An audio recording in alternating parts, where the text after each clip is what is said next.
Hi, Christella with MTV News. The last few weeks have been a busy time for US band R.E.M.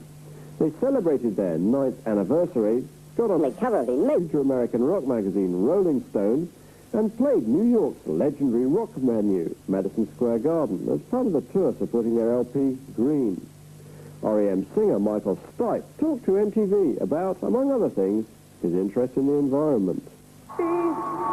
All that you can be in the army. I look at my job as entertainer.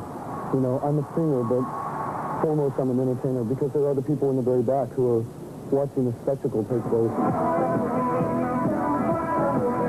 It's amazing how a group of 12,000 people can have a personality. It's hard for me to just stand still and sing the kind of music that we're doing. So I move around the lights. R.E.M. in their 9-year rise from playing bars and frats to playing arenas and convention centers have managed to adapt their show to reflect small club spontaneity in places that could hold a dozen small clubs. They've achieved this by adding musicians like former DB Peter Holstaffel, by using simple, highly visible stage props, and with films and rear projections. It was my idea to put the words on the screen because I didn't want to have to say them. So that's simple as that. Yeah, it's like going in circles. They have no real meaning, take no direction in their songs. The lyrics have meaning. They tell a story. They write a poem for you. So it's scary. R.E.M's newer fans, drawn by top 10 hits like Stand and The One I Love, may not yet know much about the band, and even less about the causes the group care about. But when you see an R.E.M. show, you'll find that they've given lobby space to groups like the Nature Conservancy. Michael Stipe knows that because he sells a few more records, he can reach a few more people with his beliefs. Through being a public person, but in a less didactic, but maybe a more confrontational way.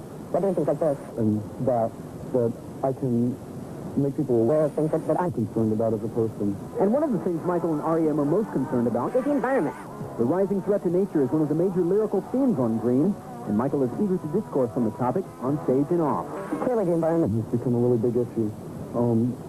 And we saw Green, the album, as a way to tie in our concerns with that and, you know, make sense. I think Earth Day started in the 60s. This is a emblem, a symbol, if you will. And they kind of got it halfway right. They had patches made up. And that, which has come back around 20 years later. You know, I personally, I don't use styrofoam. I recycle my glass at home. We recycle our glass and our paper on the road. There's little things that everybody can do to kind of help make things better. When people bond together and make large groups, then things do change. More changeable MTV News in 1 hour.